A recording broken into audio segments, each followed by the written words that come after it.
Aggressive nationalism जो भारत पर एक खतरे की तरह मंडरा रहा है। ये घटिया मानसिकता की चोली ओढ़े लोग जय श्री राम के झूठे नारे लगाकर देश को तानाशाही की ओर ले जा रहे हैं।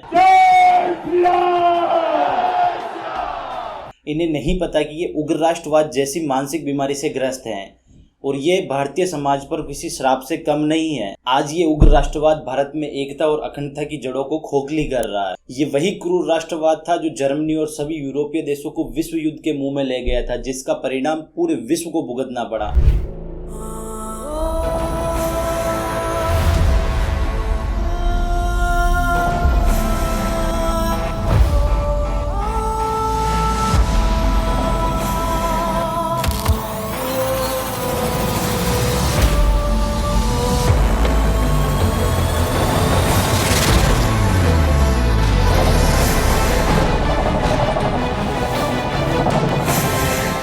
आज यही उग्र राष्ट्रवाद भारत में कट्टरता की फसल को खाद पानी दे रहा है। राष्ट्रवाद को दुनिया भर में खतरनाक और संदिग्ध विचार माना जाता है क्योंकि इससे हिटलर और मुसोलिनी जैसे उन नेताओं के नाम जुड़े हुए हैं जिन्होंने धार्मिक और नस्ली पहचान के आधार पर लाखों लोगों की बेरहमी से हत्या करवा दी थी। जिस यूरोप से ये राष्ट्रवाद निकलता है उसके इतिहास को हम थोड़ा खंगालेंगे तो पाएंगे कि राष्ट्रवाद के नाम और भी डरावने और मनुष्यता को शर्मसार करने वाले घिनौने अपराध इसके नाम दर्ज है, जिसे हम वीडियो में आगे देखेंगे।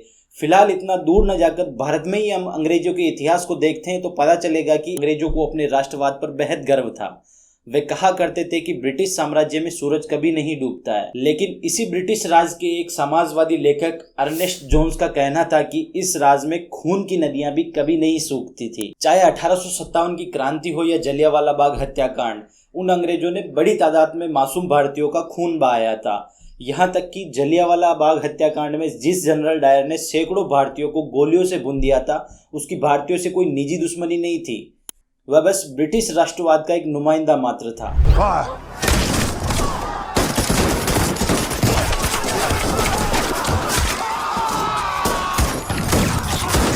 वह अपने देश की श्रेष्ठता को महत्व देता था, इसलिए जांच आयोग के सामने दिया गया उसका बयान उसे पक्का देशभक्त बनाता है और उसे अपने देश के सामने इंसानियत भी छोटी नजर आई थी।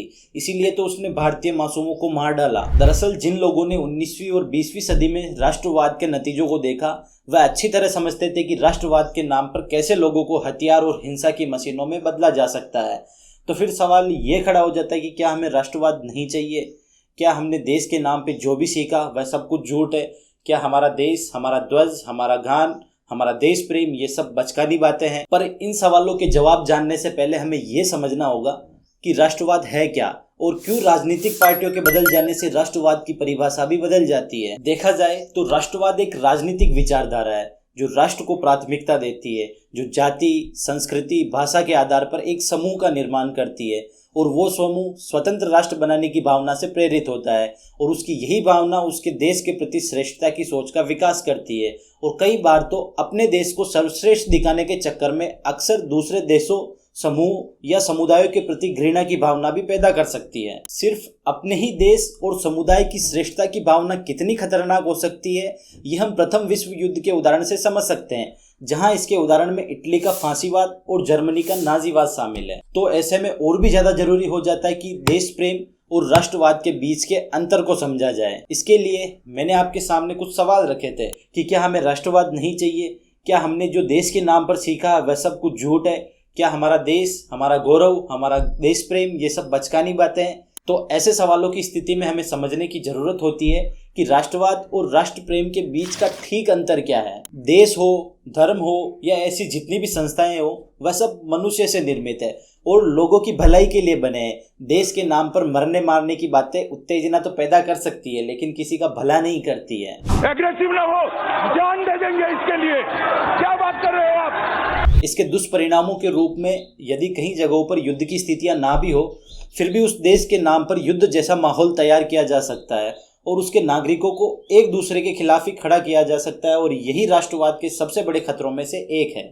और ये कितना खतरनाक हो सकता है, इस बारे में एक जाने माने लेखक उबेर्तो इको ने अपनी लेख में बताया कि कैसे मुसोलिनी अपने बचपन में राष्ट्रवादी भाषणों से लोगों को आकर्षित किया करते थे और किस तरह वह अपने देश के लिए जान देने वाले लेख लिखकर पुरस्कार जीता करते थे। एक लेख में तो उन्होंने ये भी लिखा कि बाद में इटली के उन लोगों को इसके नतीजे भुगतने पड़ते हैं। फांसीवाद शब्द को गढ़ने वाले मुसोलिनी ने हिंसात्मक तरीके से अपने विपक्ष को कुचल दिया और अपनी छवि एक शक्तिशाली और यशस्वी नेता के रूप में पेश की। प्रथम विश्व युद्ध के समय मुसोलिनी चाहता था कि इटली भी इस महायुद्ध में भाग ले। उसकी इसी सोच के कारण मुसोलिनी को इटली की समाजवादी पार्टी से निष्कासित कर दिया गया था। इसके बाद वह अपनी निजी आर्मी बनाता है। इस आर्मी का नाम होता है ब्लैक शर्ट, जिसे इतालवी लड़ाकू दस्ते के नाम से भी जाना जाता है। 1921 में मुसोलिनी अपने इस अर्धसैनिक दस्ते ब्लैक शर्ट को आंदोलन के द्वारा औपचारिक रूप से एक राजनीतिक दल में बदलते हुए फासिस्ट पार्टी का गठन करता है। इसके बाद फासिस्ट पार्टी उग्र राष्ट्रवाद और हिंसा का सहारा लेकर राष्ट्रीय एकता पर जोर देती है। इसके बाद मुसोलिनी अपने लड़ाकू दस्ते ब्लैक शर्ट के सहयोग से 1922 में प्रधानमंत्री बनता है और प्रधानमंत्री बनने के बाद मुसोलिनी अपने विपक्षियों का हिंसा और क्रूरतापूर्वक दमन करता है और तानाशाह बने मुसोलिनी के फांसीवाद दस्ते शहर पर कब्जा कर कम्युनिस्ट और समाजवादी कार्यालय को जला देते हैं और प्रेस की स्वतंत्रता को भी पूरी तरह नष्ट कर देते हैं। तानाशाह मुसोलिनी कहता है कि मैं घोषणा करता हूं कि यदि फांसीवादी लोग दुष्टों का समूह है तो मैं इस दुष्टों के संघ का प्रमुख हूं। Che gli imperi si conquistano con le armi, ma si tengono col prestigio. E per il prestigio occorre una chiara और इसी तरह जर्मनी में हिटलर तानाशाही और अधिनायकवाद का आगाज करता है। 1933 में हिटलर जर्मनी की सत्ता को अपने हाथों में लेता है। उग्र राष्ट्रवाद से प्रेरित हिटलर एक नक्सलवादी साम्राज्य की स्थापना करता है और आने वाले 6 सालों में 60 लाख यहूदियों को मरवा देता है, जिसमें 15 लाख सिर्फ बच्चे ही होते हैं। इतना ही नहीं, हिटलर अपनी तानाशाही के चलते संपूर्ण विश्व को एक विनाश की छोर पर ला खड़ा करता है और यह द्वितीय विश्व युद्ध का कारण बनता है। फिलहाल इस वीडियो का एनवायरमेंट राष्ट्रवाद का है, तो इस वीडियो में हम इन तानाशाहों का सिर्फ रेफरेंस ही ले सकेंगे कि कैसे उग्र राष्ट्रवाद तानाशाही को जन्म देता है और फिर यही तानाशाही लोकतंत्र का खात्मा करती है। दोस्तों, हिटलर और मुसोलिनी की क्रूरता को इस वीडियो में कवर कर पाना मुश्किल है, इसलिए इसे हम किसी और वीडियो में कवर करेंगे। फिलहाल वीडियो पर वापस लौटते हैं। यूरोप में राष्ट्रवाद के नाम पर लोग बनते और बढ़ते रहे। 2 विश्व युद्ध लड़ने और 9 करोड़ लोगों की लाशें बिछा देने के बाद यूरोप को समझ में आया कि ये बांटने और आपसी रंजिश की नीति कितनी गलत है और ये राष्ट्रवाद कितना घातक है। इसी राष्ट्रवाद के घातक रूप को रविंद्रनाथ टैगोर ने यूरोप और जापान के अनुभवों से पहचाना। और आप भी जानते हैं कि रविंद्रनाथ टैगोर कोई मामूली आदमी नहीं थे। वे अकेले एक ऐसे कवि थे जिनकी कविताएं 2 देशों में राष्ट्रगान के रूप में स्वीकृत है। भारत के अलावा बांग्लादेश का राष्ट्रगान भी रविंद्रनाथ टैगोर ने ही लिखा। लेकिन टैगोर साहब राष्ट्रवाद के बहुत बड़े आलोचक थे। वे अपने दोस्त को एक चिट्ठी में लिखते हैं कि वे कभी भी राष्ट्रवाद के कांच को मनुष्यता के हीरे से नहीं बदलना चाहेंगे। इसके अलावा भी वे लिखते हैं कि राष्ट्रवाद मनुष्य के द्वारा बनाया हुआ सबसे खतरनाक और ताकतवर एनेस्थीसिया है, जो लोगों के स्वतंत्र विचारों को गहरी बेहोशी में ले जाता है। लेकिन भारत के संदर्भ में देश प्रेम या राष्ट्रवाद आजादी के दौर में गांधी जी के नेतृत्व में विकसित हो रहा था, जो भारत की हजारों सालों की साझी विरासत था, जिसमें कहीं भाषाओं, पूजा पद्धतियों, रीति रिवाजों और खान पान और पहनावे की पूरी गुंजाइश थी, या यूं कहे कि इन सभी को इनमें समान रूप से समायोजित किया गया था। तो फिर भारत में इस उग्र राष्ट्रवाद की नींव कहाँ से पड़ती है? कैसे लोगों में आज इतनी कट्टरता आ गई है? क्यों लोग आजकल अपने ही देश के नागरिकों से नफरती नैन लड़ाते हैं? 20वीं सदी में जहां एक और गांधी और नरमपंथियों के नेतृत्व में स्वतंत्रता के लिए राजनीतिक रूप से संघर्ष चल रहा था और देश प्रेम से भरे लोग अहिंसात्मक रूप से स्वतंत्रता की ओर आगे बढ़ रहे थे, वहीं दूसरी ओर ऐसे भी लोग थे जो यूरोप से राष्ट्रवाद पढ़ रहे थे। इसी आधार पर वो भारत को एक धर्म विशेष का राष्ट्र मान बैठते हैं और ऐसे लोगों को गांधी के आंदोलन में लाठियां खा रहे लोग मजाक का पात्र लगते थे। यूरोप से राष्ट्रवाद पढ़ने वाले कई लोगों ने या तो अंग्रेजों से लड़ना ही छोड़ दिया था या उनसे किसी न किसी प्रकार से सांठगांठ कर ली थी।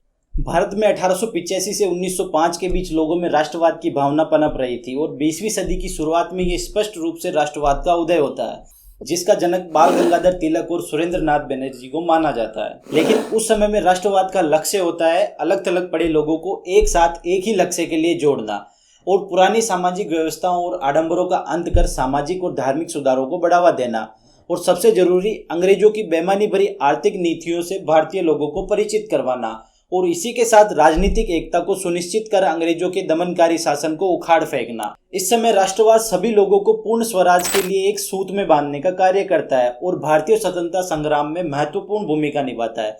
लेकिन इसी समय में इसके दुष्परिणाम भी निकल कर आना शुरू हो जाते हैं जिन्हें हम नजरअंदाज बिल्कुल नहीं कर सकते। ब्रिटेन से राष्ट्रवाद पढ़ने वाले भारतीय अंग्रेजों की चाटुकारिता करने में कोई कसर नहीं छोड़ते थे, जिसमें से तो कई बड़े बड़े रजवाड़े और खानदान तो अंग्रेजों की तरफदारी करते थे, और यहाँ तक कि इनमें से कुछ लोग और संस्थाएं तो भारतीय स्वाधीनता संग्राम के आंदोलन का विरोध भी करते थे और अंग्रेजों भारत छोड़ो आंदोलन को काले झंडे दिखाते हैं। ये बात किसी से छुपी भी नहीं है कि आज वही संगठन कट्टरता की चरम सीमा पर पहुंचकर भारतीय नागरिकों को देशभक्त होने या न होने की सर्टिफिकेट बांटते फिर रहे हैं। स्वतंत्रता के एकदम बाद से ही उग्र राष्ट्रवाद अपना क्रूर चेहरा दिखाना शुरू करता है, जिसके चलते नस्ली और हिंदू राष्ट्रवाद से प्रेरित एक हत्यारा नाथूराम गोडसे अहिंसा के प्रणेतक महात्मा गांधी जी की गोली मारकर हत्या कर देता है। और इसके बाद वो विचार जो सबको साथ लेकर चलता था, जो रघुपति राघव राजा राम ईश्वर अल्लाह तेरे नाम बजता था, जो सब भारतीयों को एक ही मानवता के धागे में बांधे हुए था, सबके लिए बराबरी का सपना देखता था, आज वही विचार, आज वही सपना खतरे में है। जो राष्ट्रवाद हमारी आज़ादी में एक महत्वपूर्ण भूमिका निभाता है, वही राष्ट्रवाद स्वतंत्रता के पश्चात देश में गर्मागर्मी और तनाव का माहौल उत्पन्न कर रहा है और अपने ही नागरिकों से नफरत के भाव बना रहा है।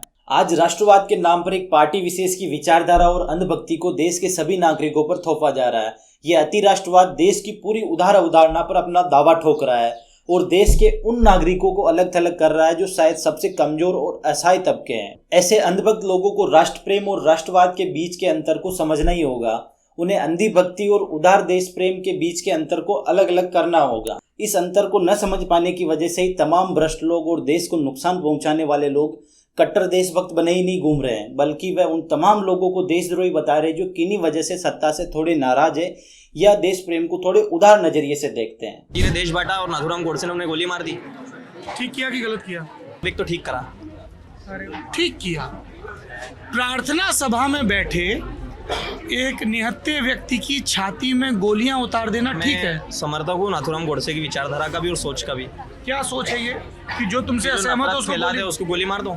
आज हमें समझना होगा कि किसी भी राजनीतिक पार्टी या नेता की अंधी भक्ति उस देश के लोकतंत्र की समाप्ति की ओर इशारा करती है, जिसे हमने इटली के मुसोलिनी और जर्मनी के हिटलर के उदाहरण से समझा था।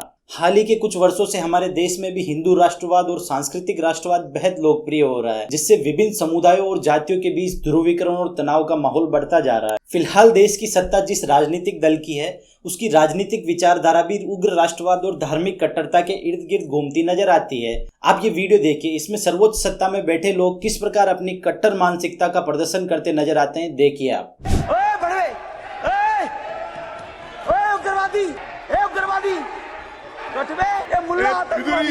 आजकल ये उग्र राष्ट्रवाद का मखौटा पहने लोग ये भूल जाते हैं कि भारत एक बहुजातीय, बहुधार्मिक और अनेक भाषाओं को बोलने वाला बहुलतावादी समाज है, जिसकी अपनी सदियों पुरानी प्रवाहमान सभ्यता रही है। जिस कट्टर राष्ट्रवाद की आज पैरवी की जा रही है, वह राष्ट्रवाद भारतीय परंपरा से पैदा हुआ राष्ट्रवाद नहीं है, बल्कि 20वीं सदी के यूरोपियन फासिस्ट राष्ट्रवाद के मॉडल पर आधारित और उससे प्रेरित है, जहां उस राष्ट्रवाद में राष्ट्र की उन्नति, विकास और सामाजिक एकता की बात नहीं की जाती, बल्कि एक कट्टर, अतार्किक और प्रतिशोधात्मक समाज का सपना देखा जाता है, जो लाखों लोगों को नस्लीय भेदभाव के आधार पर मौत के घाट उतार देता है। ऐसी कट्टरपंथी मंशाओं के साथ कोई भी देश आर्थिक तरक्की तो नहीं कर सकता। अर्जेंटीना का ये संदर्भ भारत के लिए एक चेतावनी है, जिसको former chief economic adviser to the government of India ने स्पष्ट किया था। उन्होंने बीबीसी के एक न्यूज आर्टिकल में भारत की तुलना अर्जेंटीना से करते हुए बताया कि 1862 के बाद अर्जेंटीना की अर्थव्यवस्था में भी तगड़ी वृद्धि देखने को मिली थी और 1920 के दशक तक अर्जेंटीना की अर्थव्यवस्था काफी मजबूत हो गई थी। लेकिन 1930 के दशक में एक रूढ़िवादी और तानाशाही प्रवृत्ति की सरकार वहां की सत्ता में आती है और वहां की इकोनॉमी में गिरावट आना शुरू हो जाती है, क्योंकि उस सरकार ने अंध राष्ट्रवाद की वकालत की और नतीजा ये हुआ कि वहां की अर्थव्यवस्था पटरी से उतर गई। भारतीय संदर्भ में इसी तरह के उग्र राष्ट्रवाद को आजकल कुछ नेता और प्रो हिंदू अपना आदर्श बनाकर घूम रहे हैं। ये लोग देशभक्ति के नाम पर उग्र राष्ट्रवाद का शिकार बने हुए और खुद को अकेला देशभक्त बता रहे हैं। वो आजादी नहीं थी, वो भीख थी, और जो आजादी मिली है वो 2014 में मिली है। हिंदू कोई चीज नहीं, हिंदू एक राष्ट्र है, इसमें हर आदमी नाथूराम गोडसे अमर रहे। अखिल भारत हिंदू महासभा किलो आटा खरीद लेंगे, 500 के 1000 हो जाएगा, 1000 भी खरीद लेंगे। ये बात तो तय है कि आज हम जिस उग्र राष्ट्रवाद के पौधे को पानी पिलाकर बड़ा कर रहे हैं, पर कहीं हमें भी इटली और जर्मनी की तरह इसके कड़वे फलों को ना चखना पड़ जाए। इसमें संदेह नहीं है कि देश प्रेम एक जरूरी अवधारणा है, लेकिन इस देश प्रेम से पहले हमें समझना होगा कि देश क्या है, वो किन लोगों से मिलकर बनता है। अगर हम इन बातों पर विचार करेंगे तो पाएंगे कि देशभक्ति और राष्ट्रवाद को थोड़ा उधार होना चाहिए, क्योंकि हमारा देश दूसरे देशों की तरह एक समुदाय या एक ही भाषा बोलने वाला देश नहीं है। हमारे देश की बहुलता उसकी एक विशिष्ट पहचान है और हम सब लोगों में इसके सभी लोगों के प्रति समान भावना होनी चाहिए। वही देखा जाए तो राष्ट्रवाद एक सामूहिक जीवन का नमक है।